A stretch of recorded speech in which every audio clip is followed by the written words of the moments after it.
and welcome back to the Always Be Building show, sponsored by Dynasty Football Factory Network. I am Stephen Chalmers, joined as always by my partner on the right side of the screen, Ryan Odell. Deli, say what's up to the people. What's going on, everybody? Welcome back to the Always Be Building show once again. Glad to have you here today. Last episode, podcast, however you want to say it, we covered a little bit of the 2025 rookie running backs. We're doing the same thing tonight. We're running it back. We got four more to talk about. Steve and I both think this is a loaded running back class and one that can maybe save their running back position. And this has been Steven's passion project, to be honest with you. These two shows I'm putting in work, I'm doing my research, but these are his go-tos. I know he's pumped for this. Steve, you want to kick us off for the day? Yeah, as always, it gives me a chance to talk about Dynasty Football Factory. Again, we appreciate the Dynasty Football Factory Network for allowing us to do what we do. Creativity here, the ability to talk to you guys weekly about what we want to talk about. It's a Dynasty dead zone right now. Debbie always lives. So right now we're in a tough spot. This project was something that I was very passionate about. So we appreciate everybody for tuning in and allowing us to do what we do. So for the Dynasty Football Factory, we appreciate that, but also the memberships are a big thing with us that we're really trying to push here.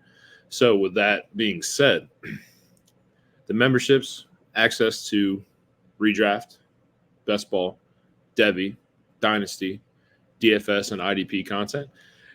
All our articles, all our rankings for everything possible are on the site.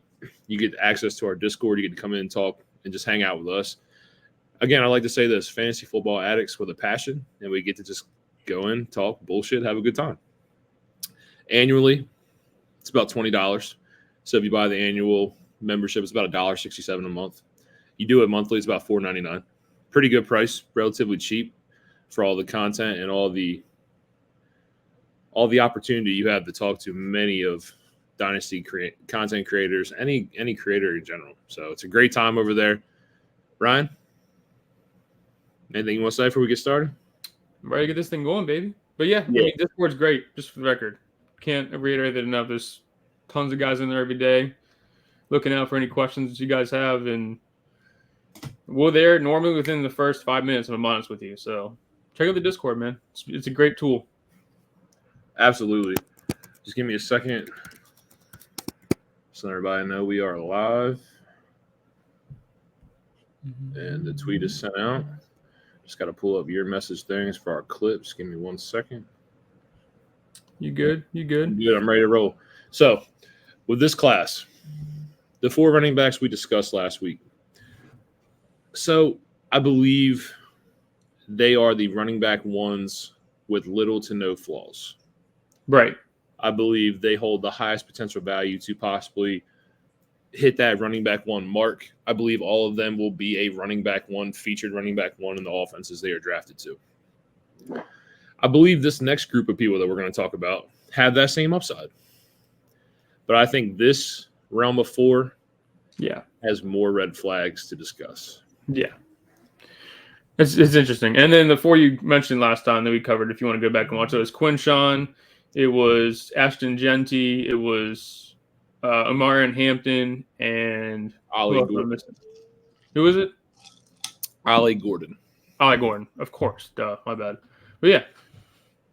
Yeah, so that running back class that we discussed, I truly believe that they are running back ones with the potential to be high-end running back one dynasty assets. I truly believe that those guys will be within the top 7 within a year or two of coming into the NFL. They're elite talents with not many holes in their game, not many red flags to point out. We did point out some red flags that we noticed on tape. Again, we're going to discuss this many a times down the road when the 2025 class comes in. So this next group, there's 4 running backs I want to discuss. I will say that one of them probably deserves to be in the tier we discussed the other night. Yeah. But 3 of them, running back one upside, but there are some red flags. Right. So first guy? I'm kicking it off with my boy out of California, Mr. Jaden Ott. For those of you that don't know a lot about Jaden Ott, He has been truly, truly special for the California Bears offensive system. How special? Rightfully so. I'm willing to tell you that he is the best offensive player on their roster, and it's not close. It's true. The offense ran through him. Ran through Jaden. Quite literally. Since 2022, Jaden Ott is 9th in rushing yards with over 2,200 rushing yards, 7th in yards after contact, that being almost 1,400, coming in at 1,394, and 5th in forced tackles and missed tackles forced at 108. On top of that, he is 6th in the NCAA in receiving yards. 6th. So with that being said, when I'm talking about Jaden Ott, I'm talking about a true running back with a 3-down skill set. Remember, he comes in at 5'10", 210 pounds, smaller height for what Ryan wants to consider a running back. But guess what? He's going to pass your BMI test. He's going to pass your athletic eye test. He's going to pass a lot of tests for the guys. So with Jaden Ott, first thing I like to talk about, speed. Yep. Speed. I'm not going to say he's a Chris Johnson guy. He's going to be a low 4.4 guy. He's going to be a guy that's going to, I think, is going to benefit from a zone scheme, zone gap scheme running system. Typically bounce it outside. He's going to be an east and west guy that I think is truly going to thrive in any system he goes to like that. He'll be okay in north-south schemes as long as they fit to his skill set. So why I say that, he has the speed to beat you to the outside. His vision at the line of scrimmage is truly elite. Truly elite. Excuse me. And lastly, his patience. His patience, muy bonita. It's beautiful. It's beautiful. Yeah. It's beautiful. So why I mention these things with Jaden Ott, because it's not very often you see a guy like that with these skill set that can see the field and see it as well as he does. Right. That's important. It's so important because, like I said, he's not perfect. He will struggle in between the tackles at times. You know, he's a big guy, but he doesn't know how to get skinny between the tackles at times. Sometimes his vision gets lost when he has to go north-south in between the tackles and watching the blockers break down and things like that. And that's one thing I noticed, but typically in a zone scheme, he's going to thrive. He is going to ball out.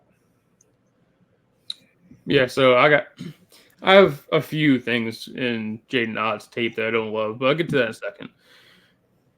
But something you touched on that I just want to exaggerate to anybody who's watching is his true burst off the line of scrimmage. Once he finds a hole, he's gone. Dude's quick. The 4.4 or the 40 might not show it. I think he sits in the 4.4 range. But once he gets that hole, he's gone. That being said, I think he relies a little bit too much on finding the hole early and going with it. Yes, he's patient behind the line of scrimmage, but there's times where I feel like maybe he waited a little too long for the hole to open up, and that kind of hurts him in the long run.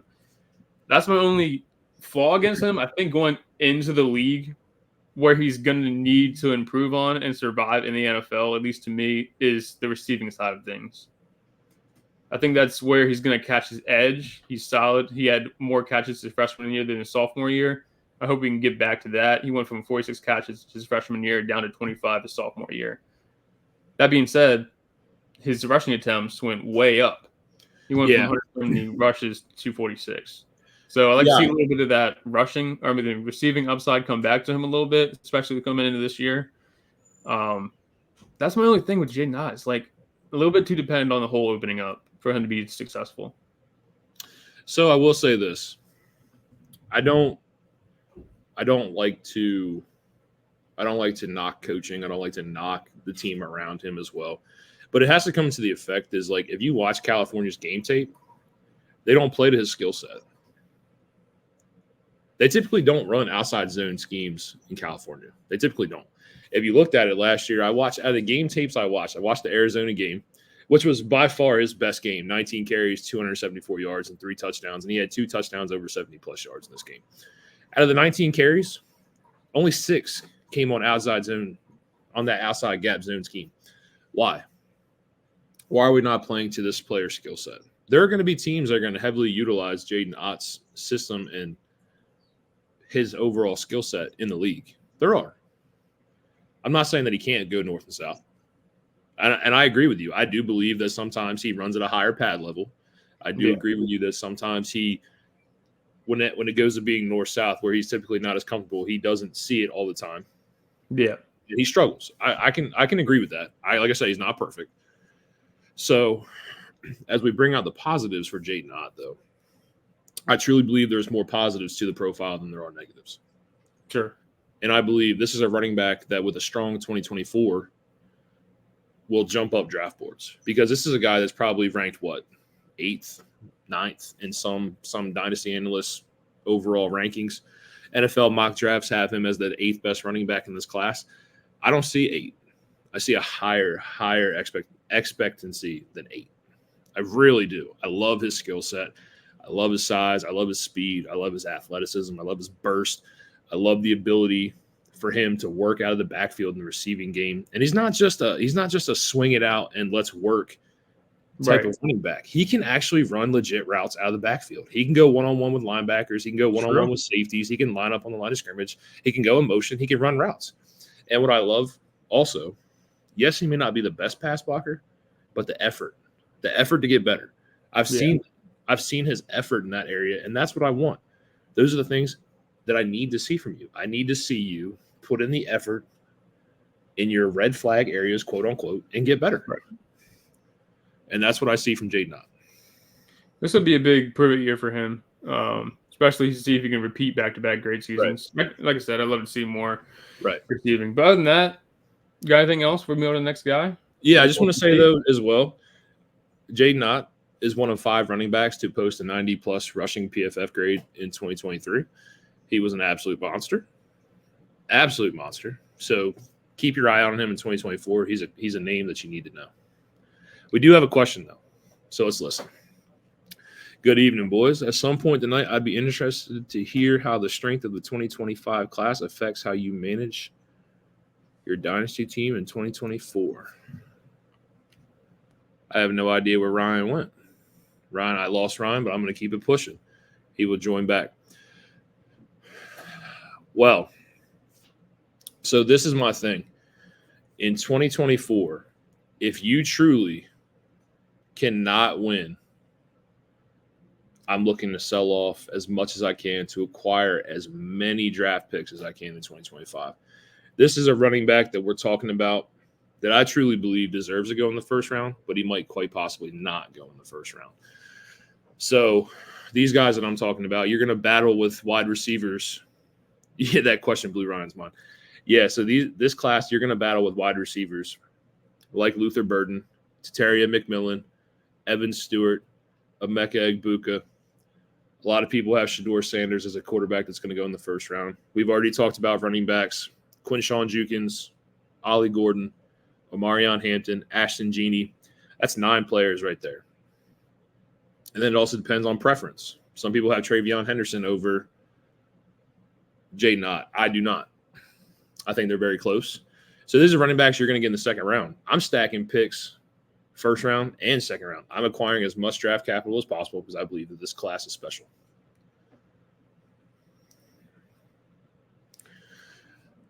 Trev should have come out in 2024. Agreed. But we're going to talk about Travion Henderson next. But there is one clip I do want to show you in reference to Jaden Ott and just how special he is when it comes to. Hi, Ryan. Welcome back. Thanks. Sorry about that. New camera setup, I guess. This is just the built-in one, so I apologize. I guess my camera just blew out, so sorry about that. No, it's all good. So I talked about Chris. I talked about how I'm managing my dynasty team. If I truly do not think that I can win in 2024, I'm looking to pawn off any pieces that I believe can acquire me some additional 2025 draft capital. How important it is, because we named 9 players. We named Luther Burden, Tataria McMillan, Evan Stewart, Egbuka. Shedeur Sanders is probably going to go first round with a solid college profile in 2024. Quinshawn, Ollie, Ashton Genie, and Omarion Hampton. That's 9 picks. You got to throw in Carson Beck as well. I mean, you figure every quarterback gets a big bump. Okay, so possibly Carson Beck as well. Yeah. But I haven't been a fan of like Drew Allar or any of those other quarterbacks after those 2 that you've named. So, but what I'm saying is we're talking about 9 to 10 picks You know what I mean? Right. And we're talking about the ability to grab these running backs that we're talking about in the Mhm. second round and how important just stacking 2025 picks are. Yeah. Especially, like I said, all 4 of these guys that we're talking about tonight are definitely going to be second round, maybe even mid to late second round, depending on how it goes. Yeah. Yeah. So let's pull up this clip of Jaden Ott. I do want to pull it up here. I just want to point this out.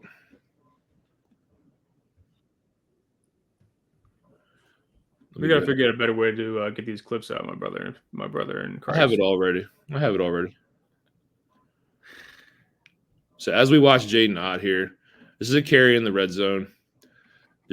I know it's USC's defense. I know we're talking about a defense that's outside the top 250 overall defensive rating. Let's just watch this. Just watch him work.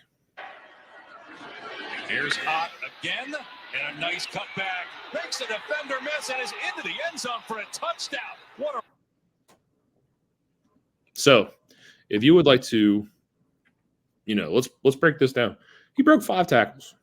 He broke 5 tackles. I'm just saying, he broke 5 tackles.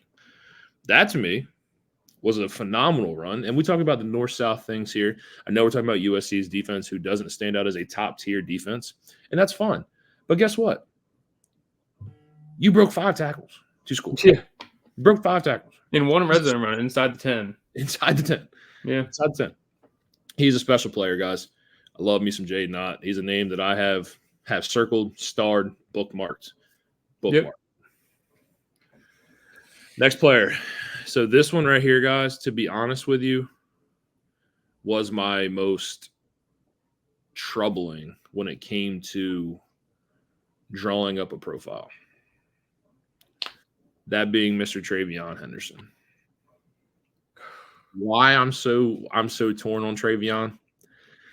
Because when I watched him as a freshman, and I got to see Travion play Penn State, we all know. He played Penn State his freshman year. He went for $185 and 3 touchdowns. A little bitter about that? I'm possibly a little bitter. Possibly a little bitter. But what I noticed was I had Travion Henderson on the same level as a freshman as I saw for Zeke. It's true. And quote me if I'm wrong, Travion was in that pantheon. He showed a skill set that put him in that elite tier of running backs. The Ty Gurleys, the Melvin Gordons, the Leonard Fournettes, the Zekes, the Barkleys. He was that good. Yeah, freshman year, 183 rushes, 1,248 yards, and 15 touchdowns. Comes out to 6.8 yards per carry. Absolutely insane freshman season. Before you bash him and get to the next part, I get injuries are concern. I'm going to let you talk about it in a second. Let's just talk about for a second how Travion profiles as a true NFL workhorse back. At 5'10", 207, he offers all the tools you need to be that guy, like a Jonathan Taylor type role, who's going to come into an offense and just absolutely dominate at the position. Sure. But I'm not going to sit here and tell you that Travion Henderson doesn't have that skill set. He has an elite tier in athletic skill set, strength, size, speed, vision, burst, agility, one lateral cut move. Yep.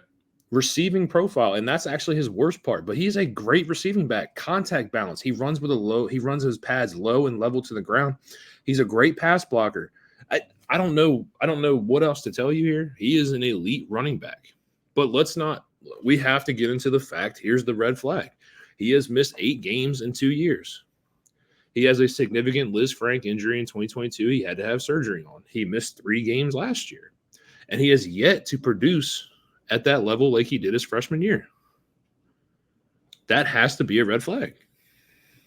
I think, as anything goes, injuries takes a little bit of time. I mean, you saw a few games last year where he looked like himself again. That's not just say that he's all of a sudden a bad running back. I mean, he dropped from 6.8, which is a pretty mythical number, down to a 5.9, which is still, in my mind, at least respectable, coming off of Liz Frank. I mean, we saw who's the most recent NFL's ETN. He made a pretty decent bounce back after it. I don't think it's something that's going to affect his whole career, given Liz Franks do have a tendency to pop back up here and there again. Yeah, it played Le'Veon. It played Le'Veon for 2 years after his Liz Frank. Well, Le'Veon was also way into his 20s when he had his injury compared to Travion, who had it when he was, 19 years old? It was about probably 19, depending on his birthday. So, I mean, let's take youth a little bit into play here. But it's like, you look at it, Travion, at least in my mind, I don't know how you feel about Trey Benson. Travion, if he came out this year, would have been the running back 1 for me, no doubt. Agreed. We're probably talking about him going in the first round in these rookie drafts. Yeah. He'd win top 6 in the rookie draft. Top 6, top 7. Yeah, I agree. Listen, I'm not diminishing the skill set. Please understand that. Oh, I know. It's just at a certain point, you kind of got to set injury projections to the side and just go get some talent. But now let's also tell the people that Travion Henderson will be 23 years old. That's a good point. Entering the NFL.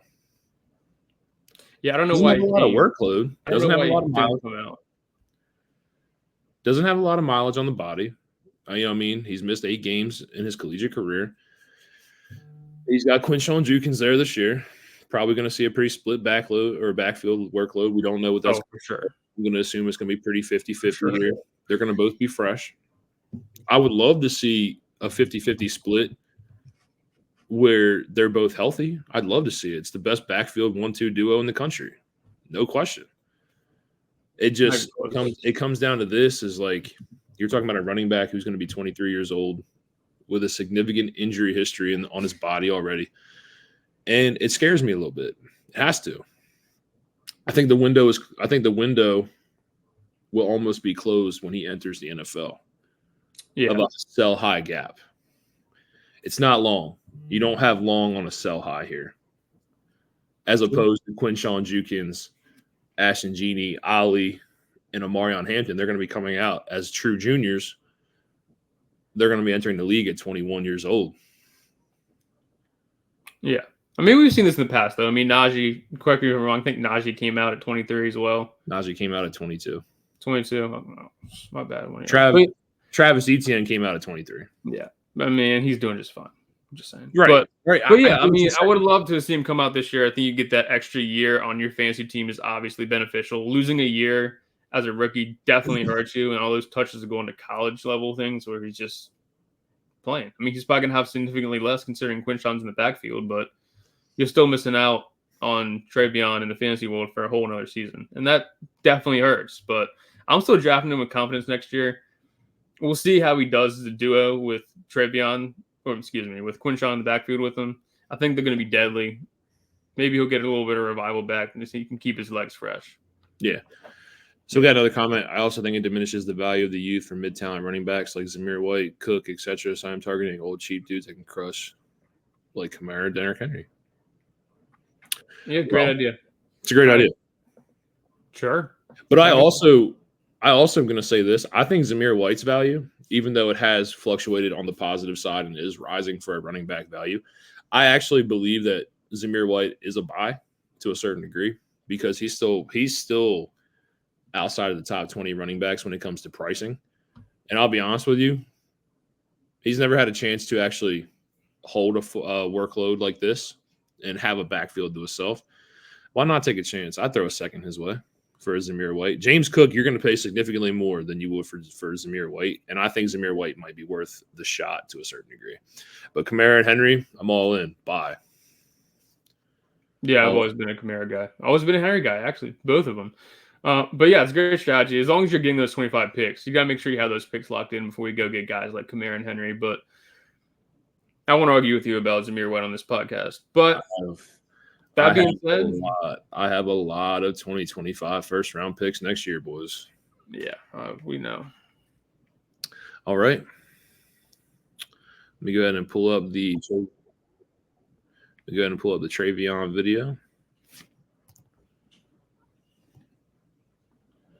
This is a really nice run. This is actually a 2023 run as well. So this is after the Liz Frank, which actually shows some positive outlook for him as well.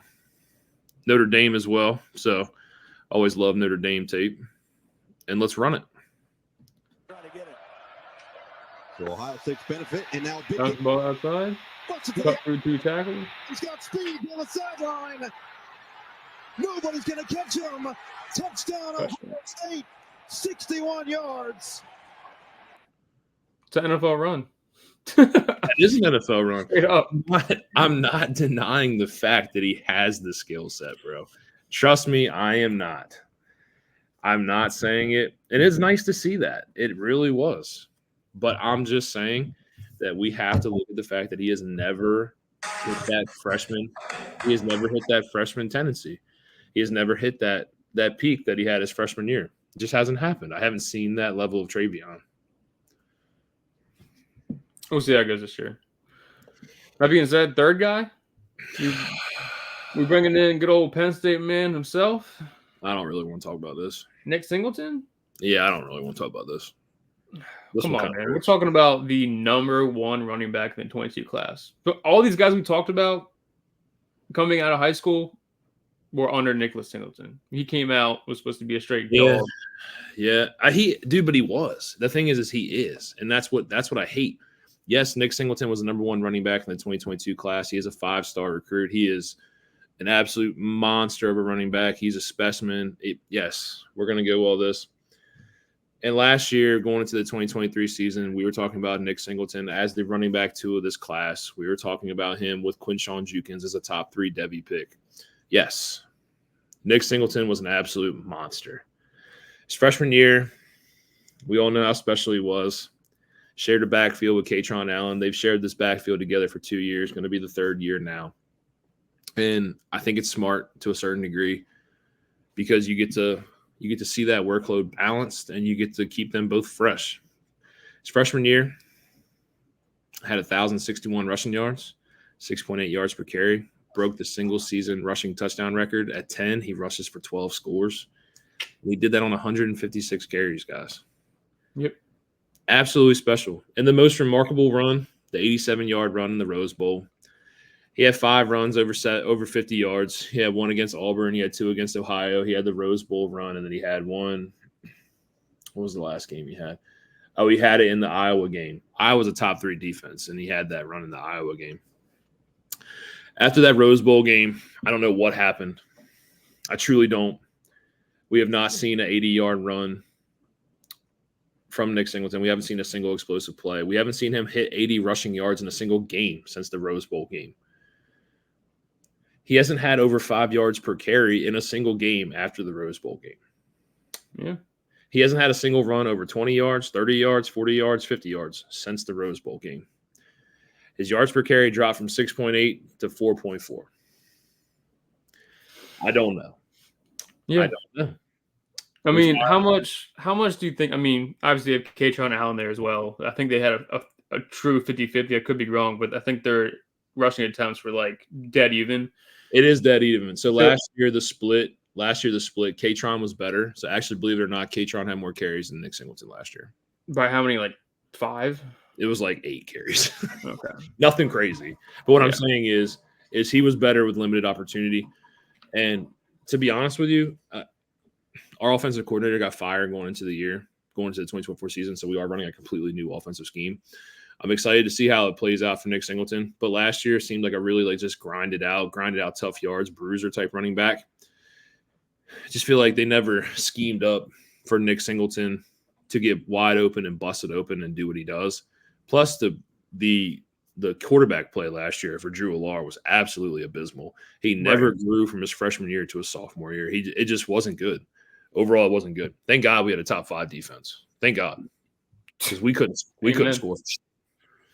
Well, that's my thing. Is like a lot of things go into the down season for Nicholas Singleton. One, he is the number 1 back. Defenses know that. Defensive coordinators know that. They're going to scheme against him. Obviously, you get Katron, who's doing pretty well in that backfield as well. But with all that being said, quarterback play, them scheming for the run, just the whole team failing on offense in general. Respectfully, I know you're a big Penn State guy, but bad on the offensive side last year, no question. But looking at the positives, though, he's a great between the tackle runner with patience behind the line of scrimmage. And you mentioned it already, given it was his freshman year, 156 attempts, 12 touchdowns. Even going into this year, you saw it a little bit. He has a nose for the red zone. Yeah, he scored 8 times last year. I'm not going to say he didn't have any positive outlooks. He did score 8. He's got 20 touchdowns in 2 years. Yeah. Okay. Got 23 if you count receiving, which not even mentioned yet. He had a huge uptick, almost tripled his receiving or his catches from 26 to 308 and 2 touchdowns. So I mean, he picked up some receiving abilities. Yeah, like I said, man, dude, he's rare. It's a rare blend. Yeah. Dude, he's got NFL size and speed and strength. And the thing is, like, when I talk about the NFL speed, he runs like a track star. Like, dude's fast as fuck. Yeah, 4.39. Yeah, dude's an athlete, man. Quick. So he's a name that I have a big star next to when it comes to this running back process because of where we had him going into 2023 and the drastic fall off we have now talking about him in 2024. I think with any big season this year, he is going to jump right back up into that elite running back 1 tier. Yeah. He's so good. Well, here's my thing with Singleton, and we mentioned at the top of this show, is these are all guys you get in the second round. I think if we're talking second round value, I'm for sure throwing a dart at Singleton in the second round and not even questioning it. I think that's what this whole show is about. And like we said, we just listed off 10 players 10 minutes ago that we think are going to go in the first round. None of these players were named. So we're getting this guy probably early to mid second, depending on how this season goes. He could go even later. He's definitely worth the dart throw given his athleticism and talents. It's just, can he string it all together with K-Tron in that backfield as well? Kind of reminds me of and I hate to say this, but a Quinshon Judkins, Zach Evans type of thing that's going on there in North Carolina. I'm not going to sit here and say that K-Tron's going to completely take this backfield, but it could spell trouble for Nick Singleton. Well, I will say this. It was an uptick in overall total touches between the rushing attempts and the receiving attempts. I will say this. With the new offensive coordinator, I don't know if we're going to be looking to go more 60-40, 70-30. But for how good K-Tron is, K-Tron's going to be a part of this offense. Doesn't matter. For sure. K-Tron has been great. For sure. Him and Nick Singleton have been phenomenal. And until Quinshon and Travion team together, I would say quite possibly this is the best 1-2 in the country. Now it's not. Not anymore. But I'll say this. I think if he has any significant season in 2024, if he shows that burst, he shows that ability to break runs open and get loose and have fun, and he go test at the combine, he's going to blow the combine out the water. Yeah. Out of the water. Yeah. He's going to be a high day 2 pick. And we will have to then reevaluate where we're at with Nick Singleton. Yeah. Star's name, boys. Star's name. Put that check mark, whatever you want to call it. K-Tron is a stud. Yeah. Absolutely. Do love me some K-Tron Allen. All right. We got some clips for good old Nicholas. Sure do. One of my favorite runs against Maryland, actually. Give me 1 second. Nicholas. Sure do. It's one of my favorite runs. This is crazy.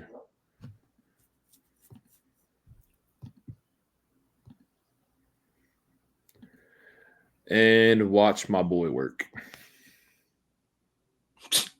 On 4th and 1, and he's going to try to take it to the house. Oh, he takes it to the house. That's what I'm saying. Oh, he takes it to the house. This is a perfect example of my whole thing is like inside zone runner. He's so solid, man. He really is out of tape. But what people don't realize is he's better outside than he is inside. He's better outside. Scary. That's scary too. It's better outside than he is inside. And I've watched a lot of Nick Singleton. It's just 2023 was so frustrating for me because I remember in that Debbie League, I'm not trying to get off topic. We had a serious talk, me and you, between Quinshon Judkins and Nick Singleton.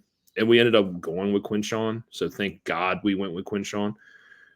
But they were right there. They were 1A, 1B going into the season. That's how close these two were. So if you want to kick it off, buddy, we're going to talk about the last running back of the night. That would be Mr. Trevor Etienne. Yeah, Trevor Etienne, out of these 4 guys, is the most excited I am to watch this year, if I'm being 100% honest with you. Comes into the Georgia offense. kid's a beast. I mean, he's not his brother. His brother put up absolutely monstrous numbers at ACC. Broke ACC records that will probably stand for the next 10 years, if we're being honest. But that's not to spit on Trevor Etienne. He's also a solid running back. He's quick, agile. He's got great patience behind the line of scrimmage. That's all great things you want to hear of a guy that's maybe a little bit undersized. But I think he compensates fine for that with his talents. On top of that, out the backfield, Florida didn't really use him like this, but he's a great receiving back on all aspects. Route running, and if you watch tape hard enough, you can tell he's very, very good at knowing when to break off of tackles and run a route to help his quarterback out. He does it frequently if you watch tape. It's a beautiful thing to see. And not only that, once he has the balls in his hands, he's good flick his hips and go the other way. I mean, he's gone. He's elite athleticism out of this kid, if I'm being 100% honest with you. Like I said, the stats aren't there. He's a rusher for under 1,000 yards in both of his seasons at Florida. But I think that's all going to change this year at Georgia. I think he's going to be a big part of this offense out of the portal.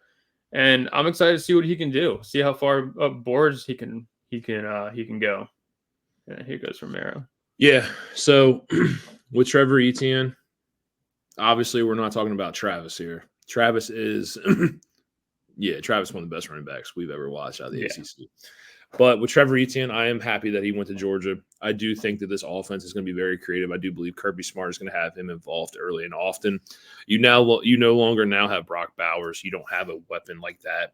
I think this dude is an X factor type of running back. Yeah. And I think he can beat you in all levels. Please don't forget, guys, that he also in 2022 had 600 return yards. Yeah.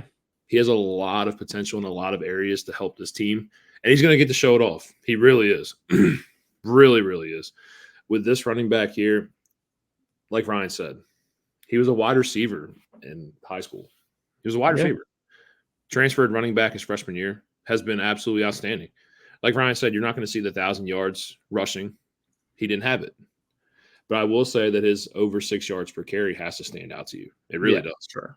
And on top of that, out of the backfield, Ryan's going to tell you about it. As a receiver, you know how to run routes. He does. He can run routes out of the backfield, line him up in the line of scrimmage. He's great in motion. He's a great pass blocker. He is undersized a little bit. But guess what? He doesn't play undersized. He's a good running back. Yeah. And I think he has the potential to have a standout junior year and put his name on the map. The only thing that I notice, sometimes, yes, he has the one cut jump ability to beat you inside, beat you outside. He has a great vision. But sometimes his one-on-one situations, his strength and contact balance, for me, leaves something to be desired. I'll be honest with you. I watched too many game tapes last year where he was tackled with a one-arm tackle outside by DB. And to me, that's whatever. Leaves something to be desired. I don't love that. I want my running backs to be able to win in one-on-one situations, and Trevor Etienne can't do that consistently. Yeah. But I do think that he's a special running back and has the ability to make an impact in the league. Honorable mention, Damian Martinez, 100%. Oh, we went through all day going back and forth on who we're going to talk about tonight. We left 2 guys off the list. Damian Martinez is one of them. And I'll be honest with you. For sure. I have Devin Neal over Damian Martinez. Devin Neal is one of the most decorated running backs in college right now. Yep. Devin Neal's a stud. Damian Martinez is a stud. I think the transfer to Miami is going to be great for him. I think Miami's offense is going to be exciting. And we have that running back behind him from Miami in our Devy team, in our C2C league, and I'm pretty close about it. Yeah, I'll be all right. I'm a big fan of Damian Martinez, Mike, for sure. So let's pull up some Trevor Etienne. As always, guys, we have one clip to show you here just to show some skill set here. These guys are great running backs. It's a lot of fun.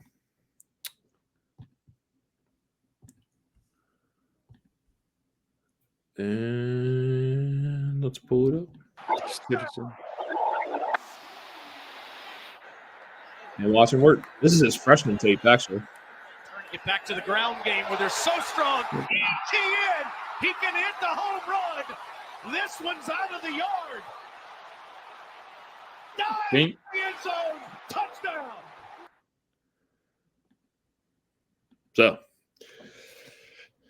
He shot out of the backfield like a rocket.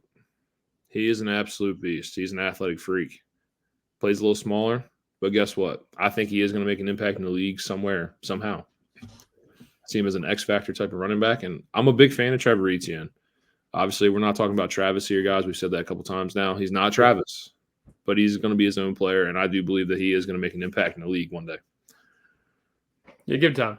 Give time. He'll be all right. I think we're going to see a lot more out of him in Georgia. See his true skill set. I think we've only seen flashes. Hasn't gotten over 150 carries. Hasn't gotten more than 25 catches. I think he goes over that at Georgia on both ends, and we can really see what he's capable of doing his junior year. Cool. I am excited to see him with Kirby Smart. Yeah. Very excited. So it's going to be 4 running backs that we got to talk about tonight. Like I said, honorable mention to Damian Martinez and Devin Neal, 2 running backs that we're going to discuss at a later time. Like I said, this class 10 deep, at least 10 deep. Devin Neal, Damian Martinez are names that should not be forgotten. Yeah, it's tough. It's really weird. I mean, given realistically, all 10 of these guys are not going to hit. But these are all 10 guys that you can honestly look at in college and say that's a solid running back.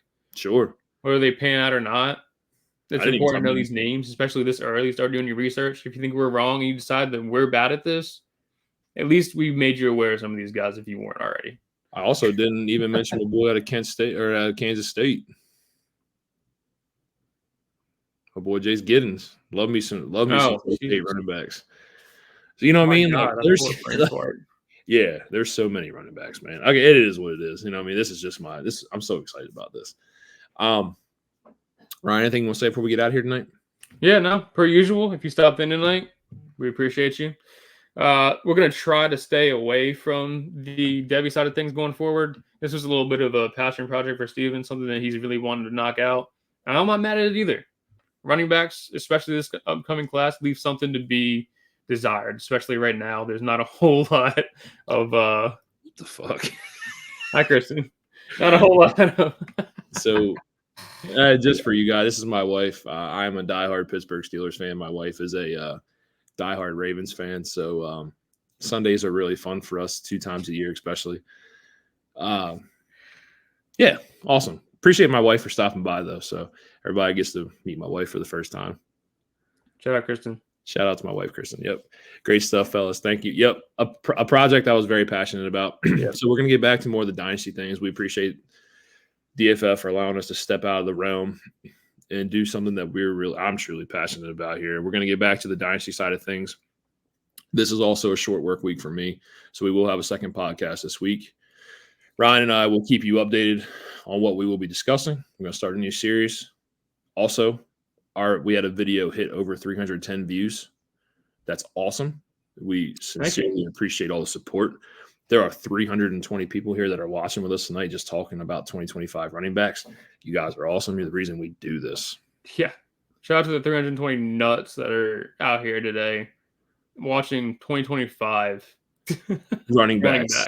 Yeah, and I hope you learned something. Circle these names, star these names, bookmark them. And like I said, you're allowed to think differently than me and Ryan. Yeah.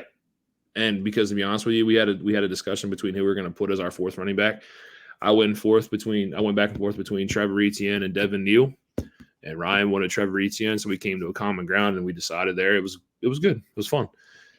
Most importantly, if you liked tonight, you love what you saw on the content side of things, like, comment, most importantly, subscribe. Just want to say that over this time we have picked up 5 new subscribers. Brick by brick, we're building it here over on the YouTube side of things over as well. So we appreciate all the support on that note as well. Ryan, anything you want to say before we get out of here? That's it. We're out, baby. Ready for the next one. Yeah, we'll see you guys this weekend. We appreciate it.